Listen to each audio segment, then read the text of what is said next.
السفهاء من الناس ما ولاهم عن قبلتهم التي كانوا عليها قل لله المشرق والمغرب يهدي من يشاء إلى صراط مستقيم وكذلك جعلناكم أمة وسطا لتكونوا شهداء على الناس ويكون الرسول عليكم شهيدا وما جعلنا القبلة التي كنت عليها إلا لنعلم من يتبع الرسول ممن ينقلب على عقبيه وإن كانت لكبيرة إلا على الذين هدى الله وما كان الله ليضيع إيمانكم إن الله بالناس لرءوف رحيم قد نرى تقلب وجهك في السماء فلنولينك قبلة ترضاها فول وجهك شطر المسجد الحرام وحيث ما كنتم فولوا وجوهكم شطره وإن الذين أوتوا الكتاب ليعلمون أنه الحق من ربهم وما الله بغافل عما يعملون ولئن آتيت الذين أوتوا الكتاب بكل آية ما تبعوا قبلتك وما أنت بتابع قبلتهم وما بعضهم بتابع قبلة بعض ولئن اتبعت أهواءهم من بعد ما جاءك من العلم إنك إذا لمن الظالمين الذين آتيناهم الكتاب يعرفونه كما يعرفون أبناءهم وإن فريقا منهم ليكتمون الحق وهم يعلمون الحق من ربك فلا تكونن من الممترين ولكل وجهة هو موليها فاستبقوا الخيرات أينما تكونوا يأت بكم الله جميعا إن الله على كل شيء قدير ومن حيث خرجت فول وجهك شطر المسجد الحرام وإنه للحق من ربك وما الله بغافل عما تعملون ومن حيث خرجت فول وجهك شطر المسجد الحرام وحيث ما كنتم فولوا وجوهكم شطره لئلا يكون للناس عليكم حجة إلا الذين ظلموا منهم فلا تخشوهم واخشوني ولأتم نعمتي عليكم ولعلكم تهتدون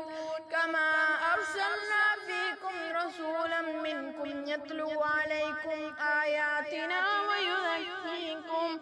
ويعلمكم الكتاب والحكمة ويعلمكم ما لم تكونوا تعلمون فاذكروني أذكركم واشكروا لي ولا تكفرون يا أيها الذين آمنوا استعينوا بالصبر والصلاة إن الله مع الصابرين ولا تقولوا لمن يقتل في سبيل الله أموات بل أحياء ولكن لا تشعرون ولنبلونكم بشيء من الخوف والجوع ونقص من الأموال والأنفس والثمرات وبشر الصابرين الذين إذا أصابتهم مصيبة قالوا إنا لله وإنا إليه راجعون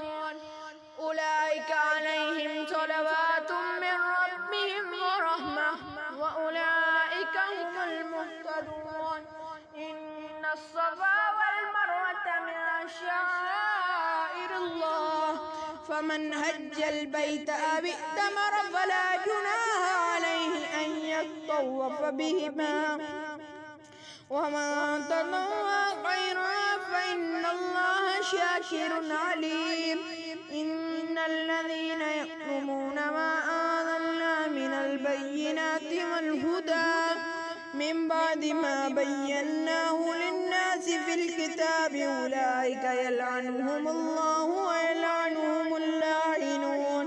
إلا الذين تابوا وأصلحوا وبينوا فأولئك أتوب عليهم وأنا التواب الرحيم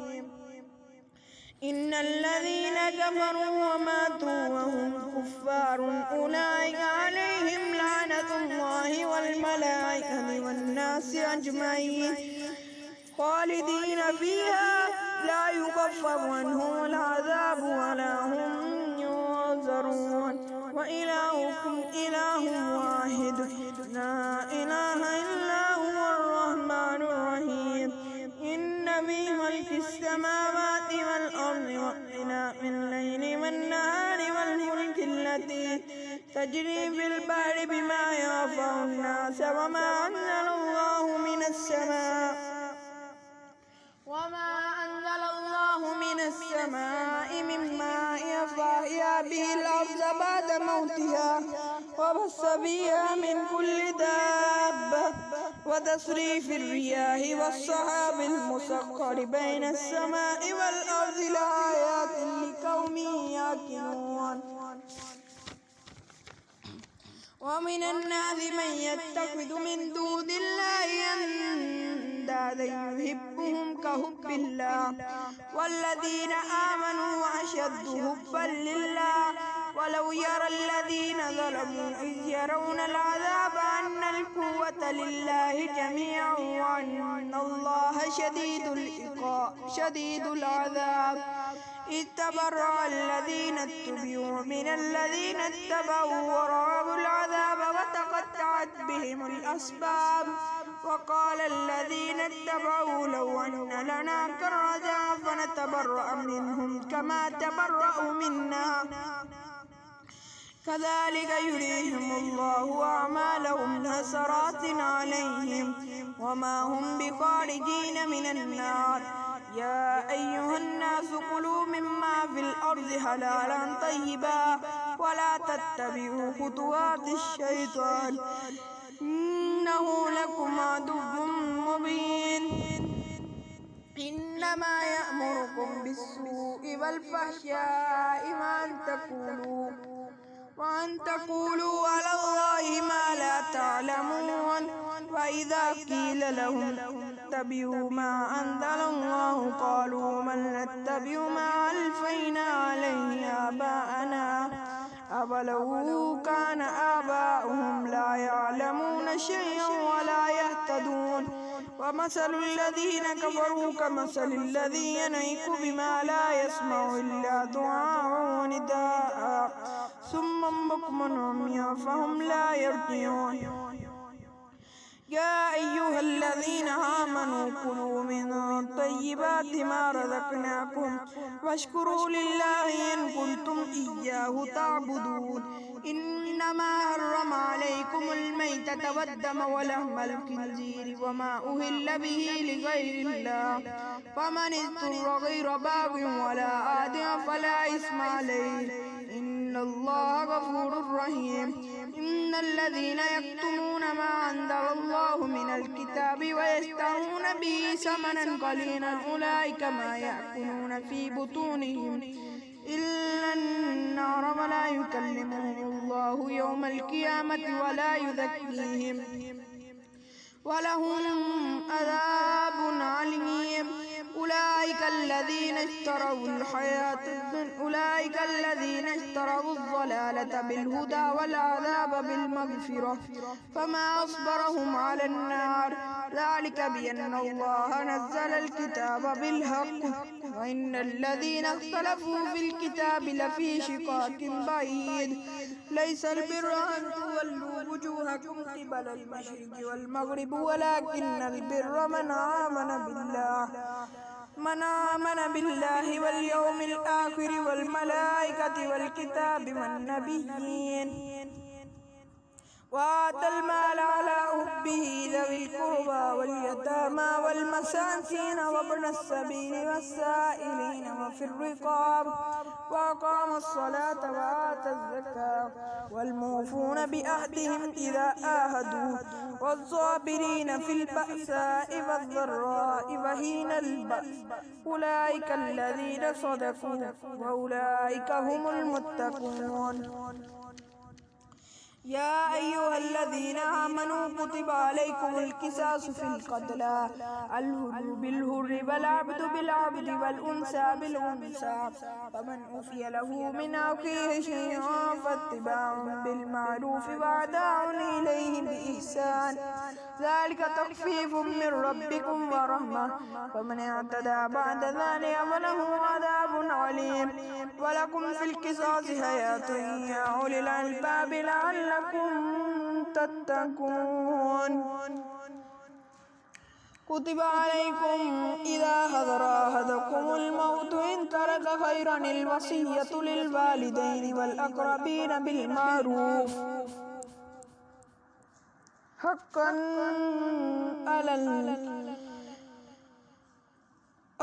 على المتقين فمن بدله بعدما سمعه فإنما اسمه على الذين يبدلونه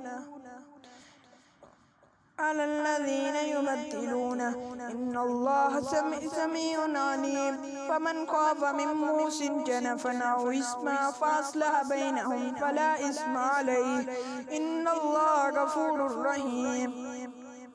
يا أيها الذين آمنوا كتب عليكم الصيام كما كتب على الذين من قبلكم لعلكم تتقون أياما معدودات فمن كان منكم مريضا أو على سفر فعدة من أيام أخر وعلى الذين يطيقونه ففدية طعام مسكين فمن تطوع خيرا فهو خير له وأن تصوموا خير لكم إن كنتم تعلمون. شهر رمضان الذي أنزل فيه القرآن هدى للناس وبينات من الهدى والفرقان فمن شهد منكم الشهر فليصم ومن كان مريضا أو على سفر فعدة من أيام أخر يريد الله بكم اليسر ولا يريد بكم العسر ولتكملوا العدة ولتكبروا الله على ما هداكم ولعلكم تشكرون. وإذا سألك عبادي أني فإني قريب أجيب دعوة الداعي إذا دعاني فليستجيبوا لي وليؤمنوا بي لعلهم يرشدون. أهل لكم ليلة الصيام الرفث إلى نسائكم هن لباس لكم وأنتم لباس لهن علم الله أنكم تختانون أنفسكم فتاب عليكم وعفى عنكم فلا باشروهن وابتغوا ما كتب الله لكم وكلوا واشربوا حتى يتبين لكم الخيط الأبيض من الخيط الأسود من الفجر ثم أتموا الصيام إلى الليل ولا تباشروهن وأنتم عاكفون في المساجد تلك حدود الله فلا تقربوها كذلك يبين الله آياته للناس لعلهم يتقون. ولا تأكلوا أموالكم بينكم بالباطل وتدلوا بها إلى الحكام لتأكلوا فريقا من أموال الناس بالإثم وأنتم تعلمون. يسألونك عن الأهلة قل هي مواقيت للناس والحج وليس البر بأن تأتوا البيوت من ظهورها ولكن البر من اتقى فأتوا البيوت من أبوابها واتقوا الله لعلكم تفلحون. وقاتلوا في سبيل الله الذين يقاتلونكم ولا تعتدوا إن الله لا يحب المعتدين واقتلوهم حيث ثقفتموهم وأخرجوهم من حيث أخرجوكم والفتنة أشد من القتل ولا تقاتلوهم عند المسجد الحرام حتى يقاتلوكم فيه فإن قاتلوكم فاقتلوهم كذلك جزاء الكافرين فإن انتهوا فإن الله غفور رحيم وقاتلوهم حتى لا تكون فتنة ويكون الدين لله فإن انتهوا فلا عدوان إلا على الظالمين الشهر الحرام بالشهر الحرام والحرمات قصاص فمن اعتدى عليكم فاعتدوا عليه بمثل ما اعتدى عليكم واتقوا الله واعلموا أن الله مع المتقين وانفقوا في سبيل الله ولا تلقوا بأيديكم إلى التهلكة وأحسنوا إن الله يحب المحسنين وأتموا الحج والعمرة لله فإن أحصرتم فما استيسر من الهدي ولا تهلكوا رؤوسكم حتى يبلغ الهدي محله فمن كان منكم مريضا أو به أذى من رأسه ففدية من صيام أو صدقة أو نسك فإذا أمنتم فمن تمتع بالعمرة إلى الحج فما استيسر من الهدي فمن لم يجد فصيام 3 أيام في الحج و7 إذا رجعتم تلك عشرة كاملة ذلك لمن لم يكن أهله هذه المسجد الحرام واتقوا الله واعلموا أن الله شديد العقاب الحج أشهر معلومات فمن فرض فيهن الحج فلا رفث ولا فسوق ولا جدال في الحج وما تفعلوا من خير يعلمه الله وتزودوا فإن خير الزاد التقوى واتقون يا أولي الألباب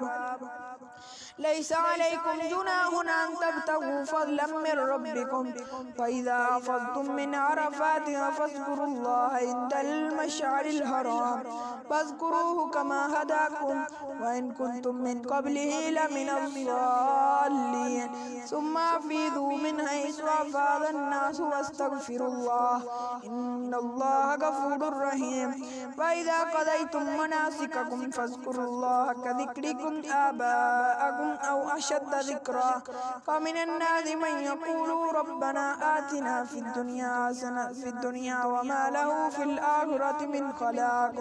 ومنهم من يقول ربنا آتنا في الدنيا حسنة وفي الآخرة حسنة وقنا عذاب النار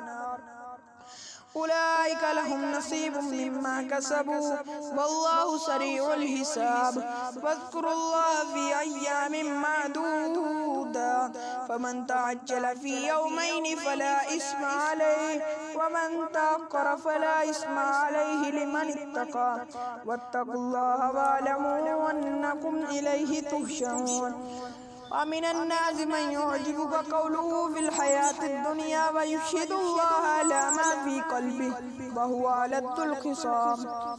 وإذا تولى سعى في الأرض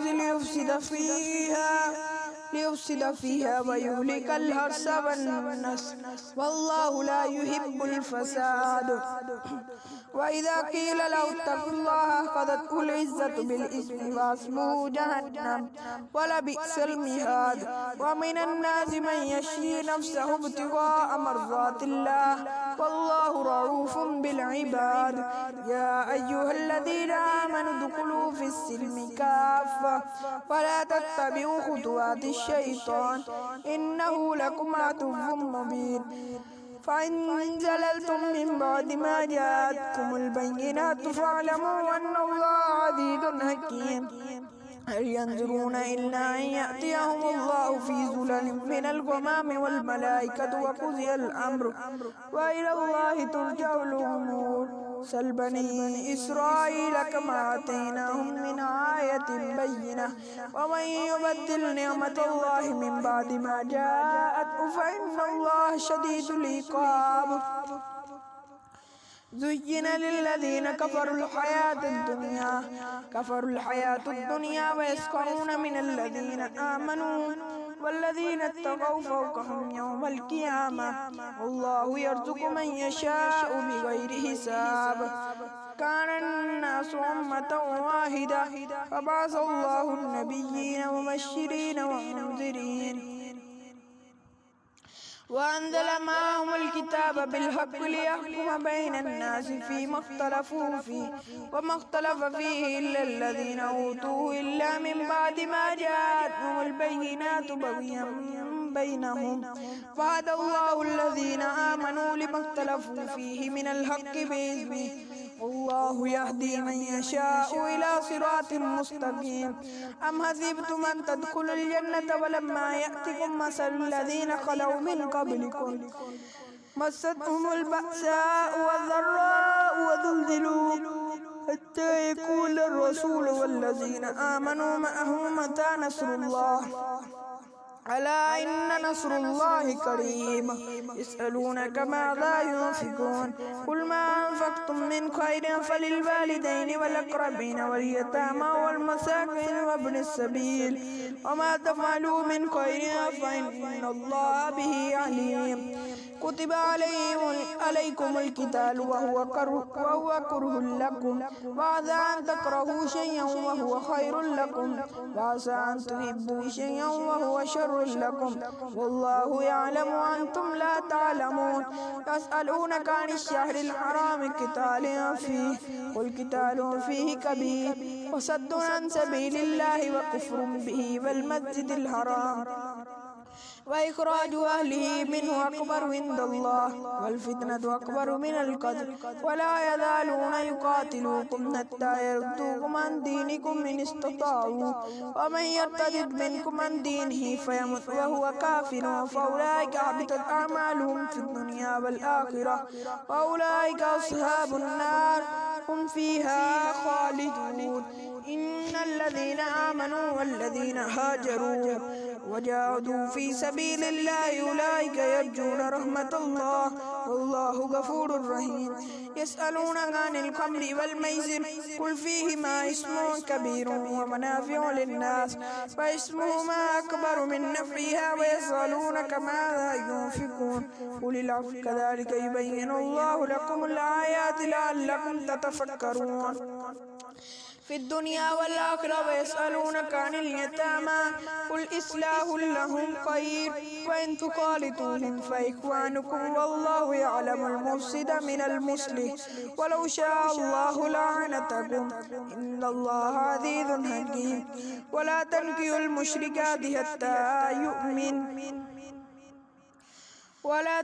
المشركات حتى يؤمن ولا أمة مؤمنة خير من مشركة ولو أعجبتكم ولا تنكحوا المشركين حتى يؤمنوا ولا عبد مؤمن خير من مشرك ولو أعجبكم أولئك يدعون إلى النار والله يدعو إلى الجنة والمغفرة بإذنه ويبين آياته للناس لعلهم يتذكرون ويسألونك عن المحيض قل هو أذى فاعتزلوا النساء في المحيض ولا تقربوهن حتى يطهرن فإذا تطهرن فأتوهن من حيث أمركم الله إن الله يحب التوابين ويحب المتطهرين نساؤكم حرث لكم فأتوا حرثكم أنى شئتم وقدموا لأنفسكم واتقوا الله واعلموا أنكم ملاقوه وبشر المؤمنين ولا تجعلوا الله عرضة لأيمانكم أن تبروا وتتقوا وتصلحوا بين الناس والله سميع عليم لا يؤاخذكم الله باللغو في أيمانكم ولكن يؤاخذكم بما كسبت قلوبكم والله غفور حليم للذين يؤلون من نسائهم تربص 4 أشهر فإن فاءوا فإن الله غفور رحيم وإن أظلموا الطلاق فإن الله سميع عليم والمطلقات يتربصن بأنفسهن 3 قروء ولا يحل لهن أن يكتمن ما خلق الله في أرحامهن إن كن يؤمن بالله واليوم الآخر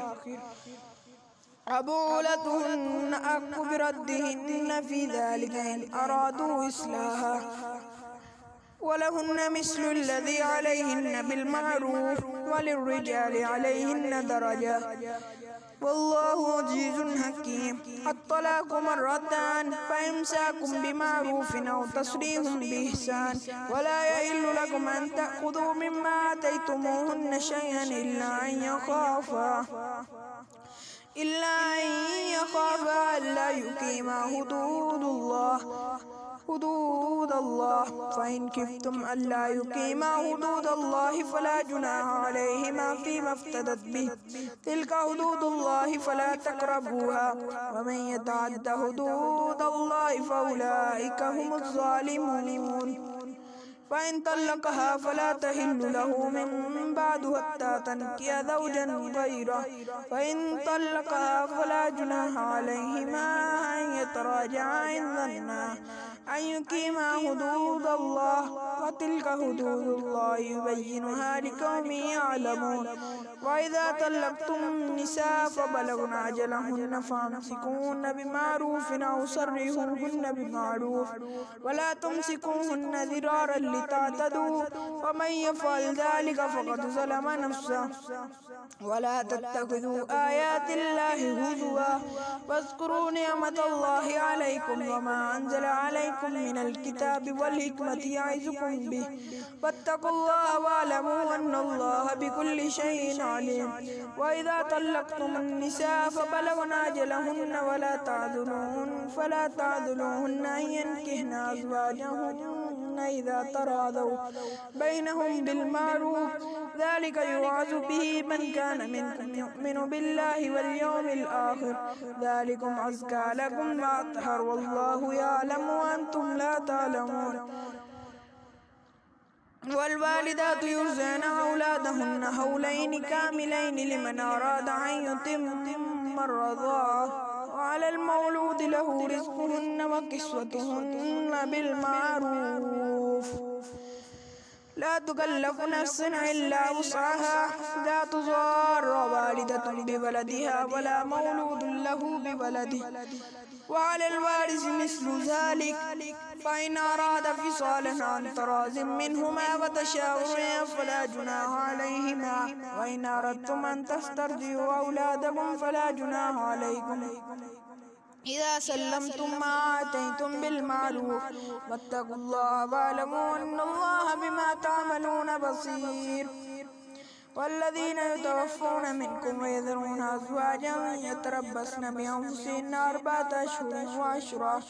فإذا بلغن أجلهن فلا جناح عليكم فيما فعلن في أنفسهن بالمعروف، والله بما تعملون خبير. ولا جناح عليكم فيما عرضتم به من خطبة النساء أو أكننتم في أنفسكم، علم الله أنكم ستذكرونهن ولكن لا تواعدوهن سرا إلا أن تقولوا قولا معروفا، ولا تعزموا عقدة النكاح حتى يبلغ الكتاب أجله،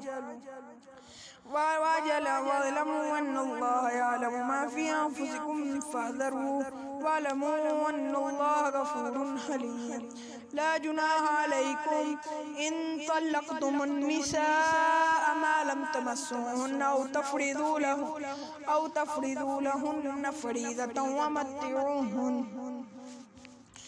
على الموسع قدره وعلى المقتر قدره متاعا بالمعروف، حقا على المحسنين. وإن طلقتموهن من قبل أن تمسوهن وقد فرضتم لهن فريضة فنصف ما فرضتم إلا أن يعفون أو يعفو الذي بيده عقدة النكاح، وأن تعفوا أقرب للتقوى. ولا تنسوا الفضل بينكم إن الله بما تعملون بصير. حافظوا على الصلوات والصلاة الوسطى وقوموا لله قانتين. فإن خفتم فرجالا أو ركبانا فإذا أمنتم فاذكروا الله كما علمكم ما لم تكونوا تعلمون. والذين يتوفون منكم ويذرون أزواجا وصية لأزواجهم متاعا إلى الحول غير إخراج، فإن خرجن فلا جناح عليكم فيما فعلن في أنفسهن من معروف،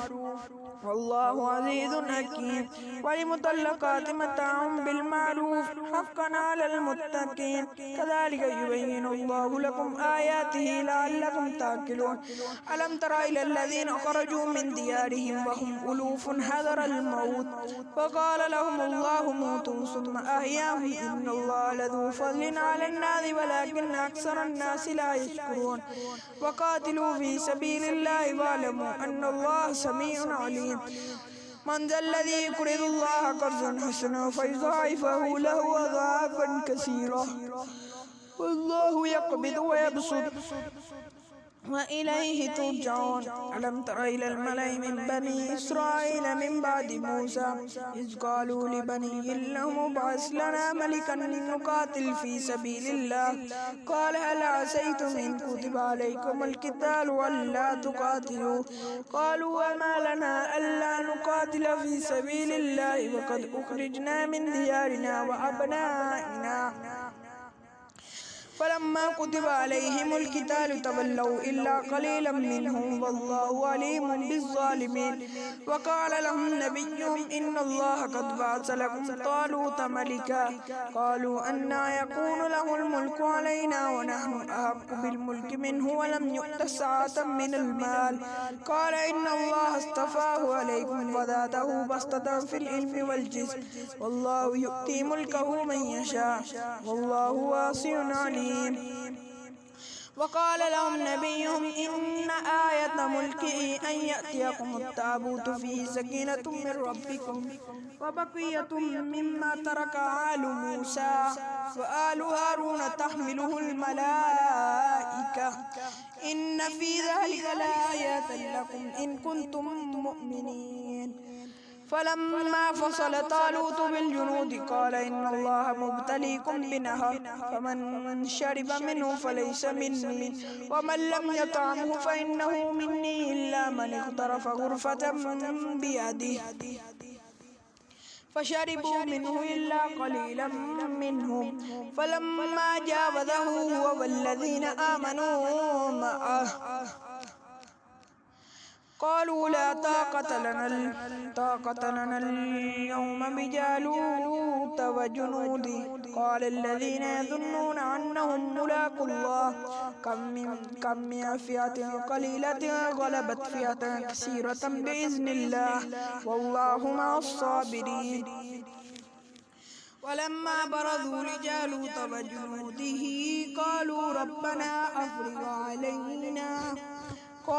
ربنا أفرغ علينا صبرا وثبت أقدامنا وانصرنا على القوم الكافرين